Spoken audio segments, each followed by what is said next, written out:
আসসালামু আলাইকুম। প্রিয় দর্শক, অন্য মঞ্চে আপনাদের সকলকে আমন্ত্রণ জানাচ্ছি। সংবাদ মাধ্যমে জেনে গেছেন যে পশ্চিমবঙ্গে বিজেপির বিপুল জয়ের জন্য আমেরিকার প্রেসিডেন্ট ডোনাল্ড ট্রাম্প অভিনন্দন বার্তা পাঠিয়েছেন প্রধানমন্ত্রী নরেন্দ্র মোদীকে। অস্বাভাবিক লাগছে না বিষয়টা? এমন অভিনন্দন ভারতের আর কোনো অঙ্গরাজ্যের নির্বাচনে কোনো মার্কিন প্রেসিডেন্ট পাঠিয়েছেন কি? আপনারা নিশ্চয়ই ভাবছেন এটা কি অস্বাভাবিক কূটনীতি নাকি বড় কোনো রাজনৈতিক বার্তা? এইসব প্রশ্ন নিয়ে আলোচনা করতে এই প্রতিবেদন। যদি কোনো বড় রাজনৈতিক বার্তা হয় বা অস্বাভাবিক কূটনীতি যেটাই হোক না কেন, এই সব প্রশ্ন নিয়ে আলোচনা করতে গেলে আমরা পুরো বিষয়টি অত্যন্ত পুঙ্খানুপুঙ্খভাবে দেখব। বিষয়টি অত্যন্ত গুরুত্বপূর্ণ, তাই অনুরোধ দয়া করে শেষ পর্যন্ত সঙ্গে থাকবেন এবং আপনাদের অনুরোধ যে মতামত দেবেন, লাইক দেবেন এবং সাবস্ক্রাইব করবেন আমার চ্যানেল। পশ্চিমবঙ্গের বিধানসভা নির্বাচনে বিজেপির জয়ের পর ভারতের প্রধানমন্ত্রী নরেন্দ্র মোদীকে অভিনন্দন জানিয়েছেন যুক্তরাষ্ট্রের প্রেসিডেন্ট ডোনাল্ড ট্রাম্প। তার যে সামাজিক মাধ্যম যেটা এক্স হ্যান্ডেল, সেখানে তিনি অভিনন্দন বার্তা দিয়েছেন। এই খবর সংবাদ মাধ্যমকেও দিয়েছেন হোয়াইট হাউসের মুখপাত্র কুশ দেশাই। এবং খবরটি সামনে আসার পর স্বাভাবিকভাবেই প্রশ্ন উঠেছে, একটি দেশের প্রেসিডেন্ট কেন আর এক দেশের একটি অঙ্গরাজ্যের নির্বাচনী ফল নিয়ে প্রকাশ্যে প্রতিক্রিয়া দেবেন? এটা কি নিছক সৌজন্য নাকি এর ভেতরে আছে বড় রাজনৈতিক বার্তা, কূটনৈতিক সংকেত এবং মোদীকে ঘিরে ট্রাম্পের বিশেষ রাজনৈতিক হিসাব কোনটা আছে? অথবা ট্রাম্পের দল রিপাবলিকান পার্টির আদর্শগত কোনো সংকেত কি আছে? আজ আমরা দেখব ঘটনাটি আসলে কতটা অস্বাভাবিক। ইতিহাসে এর আগে এমন কিছু দেখা গেছে কি না, এবং কেনই বা পশ্চিমবঙ্গকে আলাদা করে চিহ্নিত করে অভিনন্দন বার্তা পাঠালেন আমেরিকার প্রেসিডেন্ট। বিভিন্ন প্রতিবেদনে বলা হয়েছে ট্রাম্প পশ্চিমবঙ্গে বিজেপির জয়ের জন্য নরেন্দ্র মোদীকে অভিনন্দন জানিয়েছেন এবং সেই অভিনন্দনে তিনি বলেছেন এই জয়কে হিস্টোরিক এবং ডিসিসিভ এই বলে অভিহিত করেছেন। এই বক্তব্যটি আগেই বলেছি হোয়াইট হাউসের মুখপাত্র কুশ দেশাইয়ের নামে উদ্ধৃত হয়েছে, যেখানে বলা হয়েছে যে ট্রাম্প গত মাসে মোদির সঙ্গে ফোনালাপে তার নেতৃত্বের প্রশংসা করেছিলেন এবং এখন আবার এই নির্বাচনী জয়ের জন্য মোদিকে বিপুল অভিনন্দন জানিয়েছেন। খেয়াল করুন, এখানে অভিনন্দনটি পশ্চিমবঙ্গের বিজেপি নেতৃত্বকে নয়, সরাসরি প্রধানমন্ত্রী মোদীকে ঘিরে নির্মিত হয়েছে। একই সঙ্গে তামিলনাড়ু, কেরালা, আসাম, পুদুচ্চেরিতে ভোট হলেও ট্রাম্পের বার্তায় সেই রাজ্যগুলোর নাম পর্যন্ত নেই, আছে শুধুই পশ্চিমবঙ্গ। কেন এমনটা হলো? এটা কি অস্বাভাবিক নয়?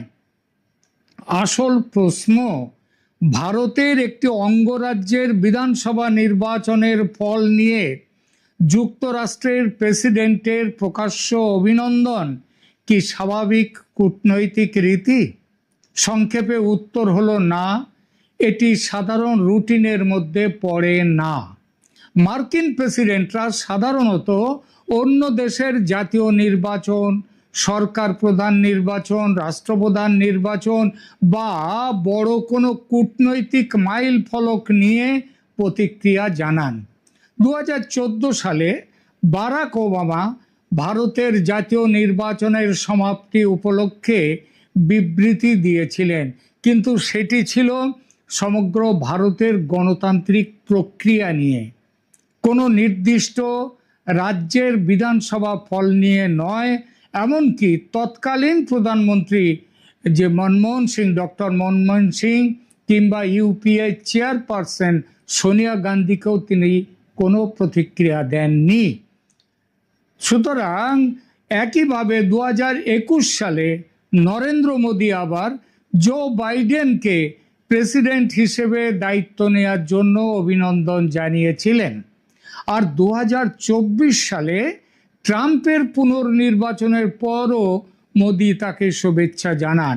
এগুলো সবই জাতীয় পর্যায়ের নেতা নেত্রীর নির্বাচন কিংবা আনুষ্ঠানিক যোগাযোগের উদাহরণ।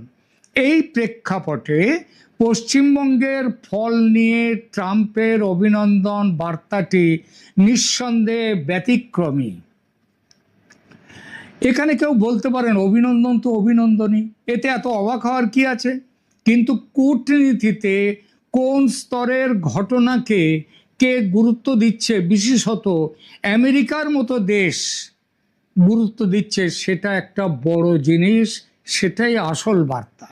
একটি বিদেশি শক্তি, তাও আবার আমেরিকার মতো দেশ, সে যদি কোনো দেশের কেন্দ্রীয় সরকারের বদলে বা কেন্দ্রীয় পরিসরের বাইরে গিয়ে একটি রাজ্য নির্বাচনের ফল আলাদা করে হাইলাইট করে, তাহলে সেটি নিছক সৌজন্যের থেকেও বেশি কিছু বোঝায়।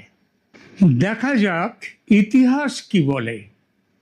ইতিহাসে এর আগে কি যুক্তরাষ্ট্রের পক্ষ থেকে ভারতের কোনো বিধানসভায় জয়ী পক্ষকে এমন অভিনন্দন বার্তা পাঠানো হয়েছে কি? আমি যে প্রতিবেদনগুলো দেখেছি, সেখানে পশ্চিমবঙ্গের এই ঘটনাকে ঘিরে বিস্তর কভারেজ আছে। কিন্তু আগের কোনো ভারতীয় রাজ্য বিধানসভা নির্বাচনে মার্কিন প্রেসিডেন্ট, সে যে কোনো প্রেসিডেন্ট, তার এরকম কোনো প্রকাশ্য অভিনন্দনের কোনো উদাহরণ নেই। ইতিহাসে কখনো হয়নি এমন ঘটনা। কারণ হোয়াইট হাউসের আর্কাইভ ও প্রচলিত কূটনৈতিক বিবৃতির ধরন দেখলে বোঝা যায় মার্কিন প্রতিক্রিয়া সাধারণত জাতীয় নির্বাচন, প্রধানমন্ত্রী, রাষ্ট্রপতি বা দ্বিপাক্ষিক সম্পর্কের উচ্চস্তরের ঘটনার দিকেই কেন্দ্রীভূত থাকে।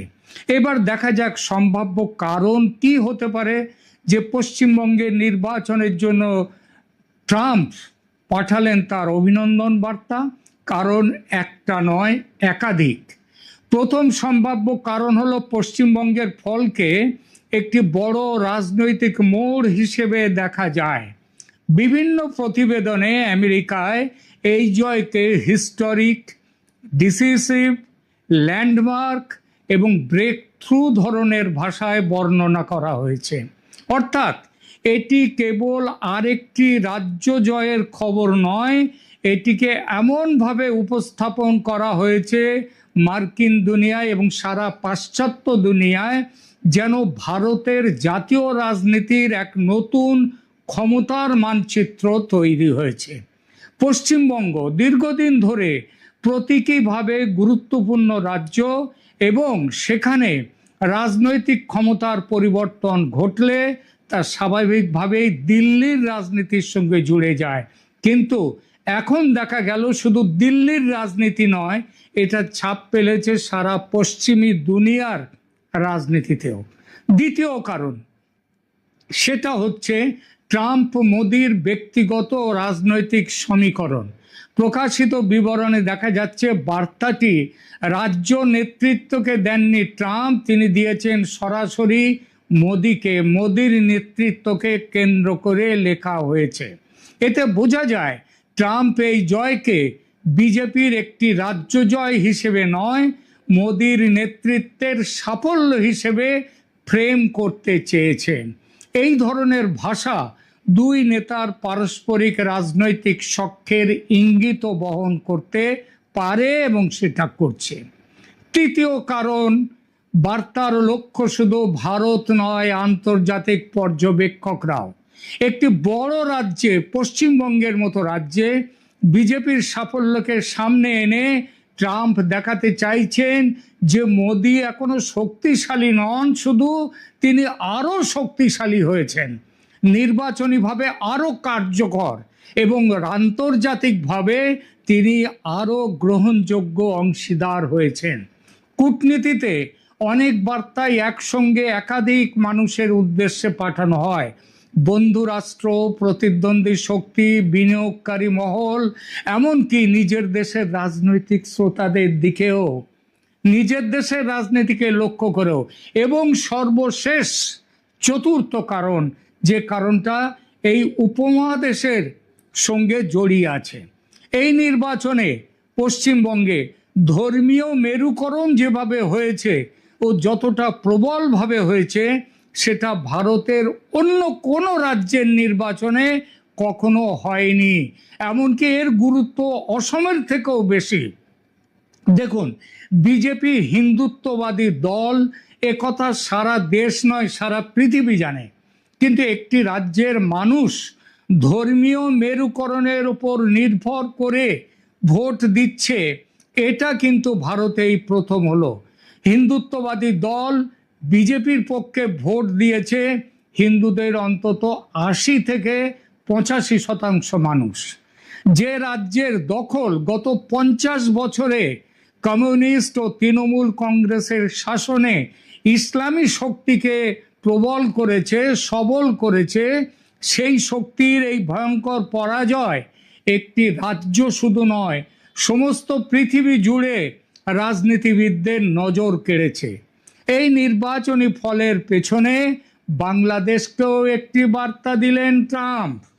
মমতা ব্যানার্জি সরকারের বিরুদ্ধে বিজেপির অন্যতম বড় অভিযোগ ছিল বাংলাদেশের মৌলবাদী ও সন্ত্রাসী শক্তিকে সমর্থন করে একটি greater Islamic Republic of Bangladesh গঠনের ষড়যন্ত্রে মমতা লিপ্ত, এই অভিযোগ বিজেপির। মমতার খোলাখুলি ইসলামী উগ্রবাদকে মদদ দেয়া আন্তর্জাতিক দুনিয়ার নজরে এসেছে। বিজেপির জয় তাই বাংলাদেশের নরমপন্থী মৌলবাদী দল বিএনপি এবং উগ্রপন্থী মৌলবাদী দল জামাত ও তার সঙ্গী যে জঙ্গিরা আছে তাদের বার্তা দিল যে সাবধান। আমেরিকার সরকার পশ্চিমবঙ্গের বিজেপি সরকারকে ইসলামী উগ্রপন্থা দমনে যে ব্যবস্থাই তারা নেবে, পশ্চিমবঙ্গের বিজেপি সরকার তাকে সমর্থন করবে।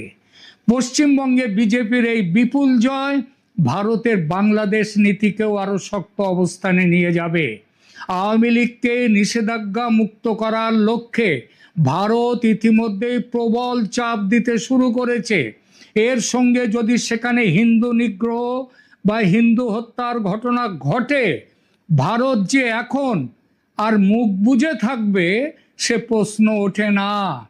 ট্রাম্পের দল রিপাবলিক পার্টি মুসলিম তুষ্টিকরণের রাজনীতির বিরুদ্ধে, আর ডেমোক্র্যাটরা আবার উল্টো পথে মুসলিম তুষ্টিকরণের পথের যাত্রী। সুতরাং বঙ্গ বিজেপির এই ল্যান্ডস্লাইড ভিক্টরি ট্রাম্পের হাত শক্ত করল, ট্রাম্পের নীতিকে আরো বেশি গভীর মাটিতে তার শেকড়টা বুনে দিল। এই সম্ভাব্যতা কিন্তু উড়িয়ে দেয়া যায় না। আর এজন্যেই ট্রাম্প নরেন্দ্র মোদীকে সমর্থন জানিয়েছেন। তিনি পুদুচ্চেরি, কেরালাম, তামিলনাড়ু, অসম কোনো জায়গার ভোট নিয়ে নরেন্দ্র মোদীকে অভিনন্দন পাঠাননি। অভিনন্দন পাঠিয়েছেন পশ্চিমবঙ্গের ভোট নিয়ে, ভোটে বিজেপির সাফল্য নিয়ে। এটা কিন্তু সহজ কোনো কথা নয়। এই কথা এটাই হচ্ছে জানা যাবে ভবিষ্যতে আগামী দিনে। ইতিহাসে এত চমৎকার ইলেকশন আমাদের দেশে হয় না। কেওয়াটিক সময় এটা আমরা পার করেছি এবং আমি আপনাদেরকে ধন্যবাদ জানাচ্ছি, আপনাদেরকে অভিনন্দন জানাচ্ছি। একটা চমৎকার ইলেকশন আপনারা এই জাতিকে উপহার দিন। গত রবিবার ৩রা মে থেকে জেলা প্রশাসকদের সম্মেলন শুরু হয়েছে। সাধারণত এই সম্মেলনটি 3 দিন হয়, কিন্তু এবার এটি 4 দিন হচ্ছে এবং এটি মাননীয় প্রধানমন্ত্রী এটি রবিবার দিন উদ্বোধন করেছে। এটি একটি রুটিন কার্যক্রম। এর আগে এই বছরের শুরুতেও ডক্টর ইউনূসের আমলেও একবার এই জেলা প্রশাসকদের সম্মেলন হয়েছিল। এটি নিয়ে তেমন কোনো আলোচনা হয়নি, কিন্তু এই সম্মেলনটি এবার আলোচনায় এসেছে গতকাল সেনাপ্রধান জেনারেল ওয়াকার খানের একটি বক্তৃতার পরে, যেটার চুম্বক অংশ আমি আপনাদের শুরুতে শুনিয়েছি। তার ভাষ্য অনুযায়ী বলা যায় যে ইতিহাসের এটা একটা সেরা নির্বাচন। এত চমৎকার নির্বাচন বাংলাদেশের ইতিহাসে নাকি আগে কখনো হয়নি বলে আমাদের সেনাপ্রধান জানিয়েছেন। এবং এরপর থেকে সামাজিক যোগাযোগ মাধ্যমে এটা নিয়ে এত ট্রল হচ্ছে যে আমরা তো ভুলে যাইনি 12ই ফেব্রুয়ারি নির্বাচন হলো। নির্বাচনের শুরুতেই এটি বিতর্কিত ছিল। প্রথমত হলো যে নির্বাচনটি হবে কি হবে না, নির্বাচনের 3-4 দিন আগে পর্যন্ত কেউ নিশ্চিত ছিল না।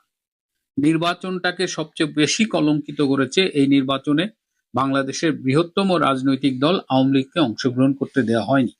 এবং এবার যতগুলো নিরপেক্ষ জরিপ হয়েছে, এমনকি সরকারের গোয়েন্দা সংস্থার জরিপ, সবগুলো জরিপে দেখা গেছে যে সুষ্ঠু নির্বাচন হলে সংখ্যাগরিষ্ঠ পদে আওয়ামী লীগের বিজয় নিশ্চিত। সুতরাং সেই জায়গা থেকে ভয়ে প্রথমে গত বছরের মে মাসে আওয়ামী লীগের কার্যক্রমের উপর নিষেধাজ্ঞা জারি করলো, তারপরে তাদের রেজিস্ট্রেশন স্থগিত, নির্বাচনে অংশগ্রহণ করতে দিল না। তো যে নির্বাচনে আওয়ামী লীগের মতো দলকে অংশগ্রহণ করতে দেওয়া হয় না, সেই নির্বাচন তো প্রথমেই মানে গ্রহণযোগ্যতার মানে মাপযোগের মধ্যেই পড়ে না। তো সেই নির্বাচনকে আপনি বলতেছেন যে ইতিহাসের সেরা নির্বাচন, চমৎকার একটা নির্বাচন। আওয়ামী লীগকে অংশগ্রহণ করতে না দিয়েও কি নির্বাচনটা আপনি ভালোভাবে করতে পেরেছেন? আমরা এর আগে অনেকের মুখে শুনেছি যে রাতে নাকি ভোট হয়েছিল, কিন্তু সেই রাতের ভোটের একটা ভিডিও ক্লিপ পর্যন্ত আজ কেউ দেখাতে পারেনি। অর্থাৎ তাদের যে অসংখ্য প্রোপাগান্ডা, সেই প্রোপাগান্ডার মতো একটা প্রোপাগান্ডা ছিল 2018 সালে মধ্যরাতে নির্বাচন। কিন্তু এবার যে নির্বাচনটাকে ইতিহাসে সেরা নির্বাচন বলছেন জেনারেল ওয়াকার খান, সেই নির্বাচনের ভোট গ্রহণ তো রাতের তো কথা, আগের দিন সন্ধ্যা থেকে শুরু হয়ে গেছে। এটাকে যদি আপনি রাতের ভোট বলেন তাহলে মিথ্যে বলা হবে। এটাকে বলতে হবে সন্ধ্যার ভোট, সন্ধ্যা থেকে শুরু করে সারা রাত পর্যন্ত। এবং এটার প্রমাণ হিসেবে অসংখ্য ভিডিও ক্লিপ সামাজিক যোগাযোগ মাধ্যমে ছড়িয়ে পড়েছে, আমিও অনেকগুলো দেখিয়েছি আপনাদের। ব্যালট পেপার ছিনতাই, ইচ্ছা মতো ভোট, এগুলো তো চলেছে সারা দেশব্যাপী। এবারে ভোটে ভোটার টার্ন আউট কত ছিল? ভোটার টার্ন আউট সর্বোচ্চ যেটা, সেটা হলো 22%। মানে 22%-এর বেশি ওভারঅল ভোটার টার্ন আউট হয়ই নাই। তার মানে 78% লোক ভোট দিতে যায় নাই। তো যে নির্বাচনে 78% ভোটার ভোট দিতে যায় না, সেটা ইতিহাসের সেরা নির্বাচন কেমনে হয়? এই নির্বাচনে প্রার্থীদের নিয়ে অনেক বিতর্ক আছে। অনেক ঋণ খেলাপি এই নির্বাচনে প্রতিদ্বন্দ্বিতা করেছে, তাদের মধ্যে অনেকে আবার নির্বাচিত হয়েছে। দ্বৈত নাগরিকত্বের অধিকারী অনেক বাংলাদেশি এবারের নির্বাচনে অংশগ্রহণ করেছেন এবং তাদের মধ্যেও অনেকে বিজয়ী হয়ে এখন সংসদ সদস্য হয়েছে। অথচ দ্বৈত নাগরিকত্ব থাকলে তার প্রার্থিতা বাতিল হয়ে যাবার কথা। অনেক প্রার্থী যাদের দ্বৈত নাগরিকত্বের ব্যাপারটা একদম ওপেন সিক্রেট, তাদের পর্যন্ত কোনো সমস্যা হয়নি এই নির্বাচনে অংশগ্রহণ করার জন্য। আর ঋণ খেলাপি তো পত্রিকায় এসেছে। বিএনপির এত এত এত ঋণ খেলাপি প্রার্থী ছিল যে আওয়ামী লীগ আমলে বিএনপির ব্যবসায়ীরা নির্দ্বিধায় কোনো সমস্যা ছাড়াই ব্যবসা করেছে এবং তাদের সম্মিলিত ঋণের পরিমাণ প্রায় 16,000 কোটি টাকার বেশি। তো আওয়ামী লীগ আমলে তাদের নির্যাতন হচ্ছে, ব্যবসা করতে দেয়নি, সেটা তো এই স্টেটমেন্টের মাধ্যমেই বোঝা যায় যে তাদের যে ফিনান্সিয়াল স্টেটমেন্ট। নির্বাচনী ফলাফল নিয়ে কারচুপি হচ্ছে। শোনা যায় যে জামাতের আমির ডক্টর শফিক তিনিও পরাজিত হয়েছিলেন, এনসিপির প্রধান নাহিদ ইসলাম তিনিও পরাজিত হয়েছিলেন। অনেকে বলেন ঢাকা 17-তে যে আজকের প্রধানমন্ত্রী তারেক রহমান তিনিও নাকি পরাজিত হয়েছিলেন। অর্থাৎ নির্বাচনী ফলাফলটা নিয়ে ব্যাপক কারচুপি হয়েছে। বলা যায় যে মোটামুটি একদম টোটাল 300 আসনের ফলাফলটা পূর্ব নির্ধারিত ছিল। তো এত এত এত নির্বাচনের লস থাকার পরেও তিনি তাকে ইতিহাসের সেরা নির্বাচন বলে মূলত নিজেকেই খুব ছোট করলেন। আবার নির্বাচনের আগে অন্তত 3বার তিনি বলেছিলেন যে নির্বাচনের পরপরই সেনাবাহিনী ব্যারাকে ফিরে যাবে, কিন্তু আজ প্রায় 3 মাস হতে চলল সেনাবাহিনীর ব্যারাকে ফিরে যাবার কোনো লক্ষণ নেই। বরং গতকাল তিনি তার বক্তৃতায় বলেছেন যে সিভিল মিলিটারি অ্যাডমিনিস্ট্রেশন মিলে যদি কাজ করে তাহলে সেই কাজটি ভালো হয়। এটা কিসের লক্ষণ? কেন সেনাবাহিনী ব্যারাকে ফিরে যাচ্ছে না? কেউ কেউ মনে করছেন যে সেনাবাহিনী ব্যারাকে ফিরে গেলে রাজপথে আওয়ামী লীগ নেমে পড়বে এবং আওয়ামী লীগকে মোকাবেলা করবার সামর্থ্য বিএনপির নেই।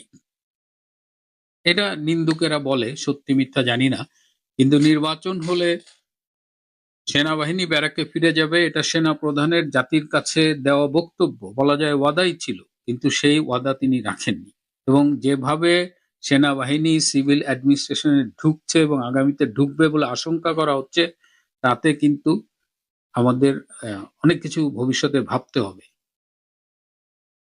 আমরা এমনি জানি যে প্রত্যেকটা দেশের, সুইজারল্যান্ড বাদে, একটা করে সেনাবাহিনী আছে। এই যেমন আমাদের অস্ট্রেলিয়ার সেনা প্রধানকে, এই নামটা আমি গুগল না দেখে বলতে পারবো না, আমরা অধিকাংশ হয়তো পারবো না। কিন্তু এটাও বলা হয় যে পৃথিবীর অধিকাংশ দেশে সেনাবাহিনী আছে, কিন্তু 2টো দেশ আছে যেখানে সেনাবাহিনীর নিজস্ব দেশ আছে। তার একটি হলো পাকিস্তান, আরেকটি হলো বাংলাদেশ। অনেকে বলে মিশর এবং তুরস্ক, কিন্তু বাংলাদেশ এবং পাকিস্তান সম্পূর্ণ সেনাবাহিনীর হাতে জিম্মি। তাদের ইচ্ছায় এই দেশ চলে, সরকার আসে, তারা আবার এই 24 সালের 5ই আগস্টের মতো কু করে চাইলে একটা নির্বাচিত সরকারকে উৎখাত করতে পারে। সুতরাং সেনাপ্রধান ওয়াকারের এই নির্বাচন নিয়ে যে স্টেটমেন্ট, এটা ইতিমধ্যেই প্রত্যাখ্যাত হয়েছে। এটা নিয়ে আমি দেখলাম না কারো কোনো আগ্রহ আছে। যাই হোক, ইতিহাসের নিকৃষ্টতম নির্বাচনকে সেরা নির্বাচন বললেই সেটা সেরা হয়ে যায় না। কাক যতই ময়ূর পুচ্ছ লাগাক, সে কাকই থাকে। প্রিয় বন্ধুরা, আজ এ পর্যন্তই। ভালো থাকবেন, সুস্থ থাকবেন, তার চেয়েও জরুরি হলো নিরাপদে থাকবেন।